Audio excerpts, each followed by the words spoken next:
Hello, my name's Jessica, and welcome to another episode of Let's Da Da Da Dish, where I do my dishes and talk to you about current events. So, number one, there's a man in Minnesota right now who's been going around to different child care facilities, and they have listed that they are a child care facility, multiple different places ran by mainly people who were gained access into the country illegally, I'm assuming by the reports that he's made.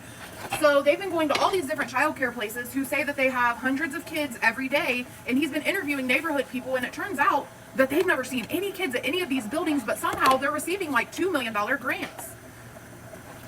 And what's going on in Minnesota? That's number one. Number two, so there was a case, I don't remember exactly when this happened. It was the unaliving of Crystal Krug, okay? So Crystal had been talking to the police because she had been being stalked.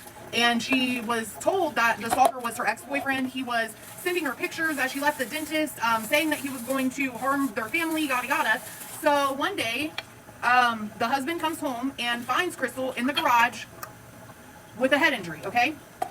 So, lo and behold, it turned out that the reason why the stalker's messages were so alarming was because the stalker was not who they were told it was. It was actually her husband who lived in the house with her, who thought that he could fake a stalking and then pin this on someone else, and he would basically turn the kids. He was turning the kids against the mom because it made it look like she was cheating on him or she was the one in the wrong, and she wasn't. She hadn't seen this guy. The guy that they blamed it on was literally her first boyfriend ever, and he hadn't seen her since like 2016, okay? So anyways, they end up finding out that Daniel was the unaliver, and he went to prison, obviously, good, duh. But that's not my point. So that got me thinking about another case last night, and this case has really stuck with me. It's really bothered me. I believe it was like last year when it happened. I'm pretty sure, and that was the Micah Miller case, okay? So Micah was married to a pastor named J.P. Miller. He definitely had some prior mental health issues, but she was scared for her life. And then supposedly she ended up unaliving herself in the middle of these random woods, and a fisherman found her. But that got me thinking. JP was going as far as to follow her and pop her tires when she was like going to Walmart. He was threatening her. She had went and purchased a firearm because she was so scared for her life. And it just makes you wonder, like, he didn't get charged. I believe he just got charged for the stalking of her. But she had made several police reports. She had been trying to leave JP, and he just wasn't having it.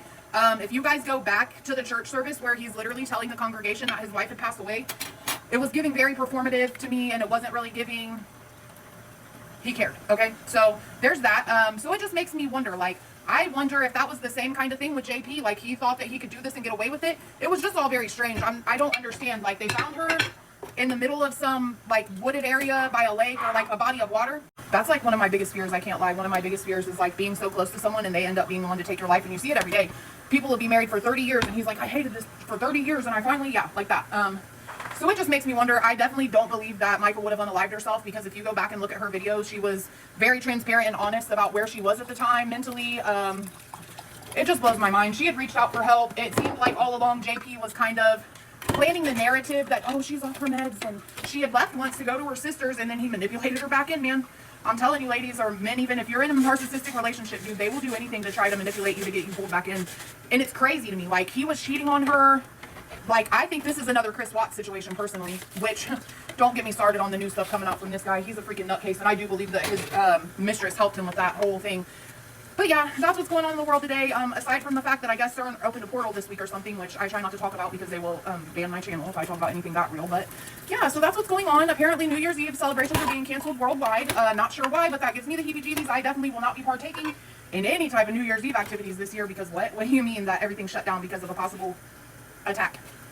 And if you've watched the Sean Ryan's podcast, you know that one Sarah lady that was in Homeland Security has already told all about that. If you haven't watched that, you should definitely do it. So yeah, that's what's going on. I just thought I'd yap with you guys while I do these dishes because I'm bored and I needed someone to talk to about this, because like, what? Can you imagine, dude, living in that amount of fear, and the entire time it's your freaking husband watching you squirm, watching you be so uncomfortable? Like, this lady was scared for her entire life, as well as she should have been. And it's crazier too because everyone in her family knew. They were like, something's not right about this stalker guy. I don't know what's going on, but it's definitely not the guy that they're saying it is. It just, nothing adds up. And it's just scary, man. So I hope that they get justice for Micah the way they did for Crystal Krug, because that's absolutely just, it's just sad, man. You never know. You never know. That's why I tell you guys, man, just be thankful you're here. You could be here one day and gone the next. And I feel so bad and pray for Micah's family so often, because I just can't honestly imagine. I can't imagine, especially with the timing and her being scared of JP and her wanting to leave, it's just all very strange to me. So I don't know. Hopefully they'll figure it out. It's really crazy, man. It's so crazy how somebody can make one snap decision like that and it can alter the lives of not just the person who's injured or unalive, but the entire family. The kids suffer, the parents suffer, the grandparents suffer. I just will never understand it. So I don't know.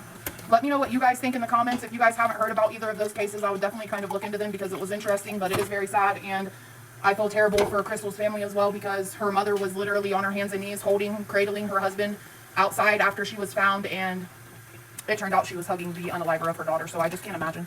I really truly can't. So I don't know. I only have a couple more dishes to do and I talked way longer than I thought I would. So sorry about that. I'll try to speed some of this up, but I love you guys. I hope you have an amazing weekend.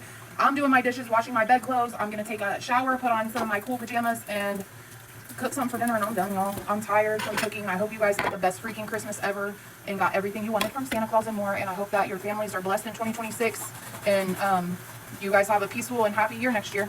This year went by really fast. It seems like the older we get, the faster it goes, so slow down time. But if they could speed up these freaking being dark at 4 p.m., I'd be happy about that. What happened with that? I swore that they said they was going to fucking delete the time change. They should do that shit, man. I'd be happy for life. I love you. Okay, bye. Follow me for more. Let's dish.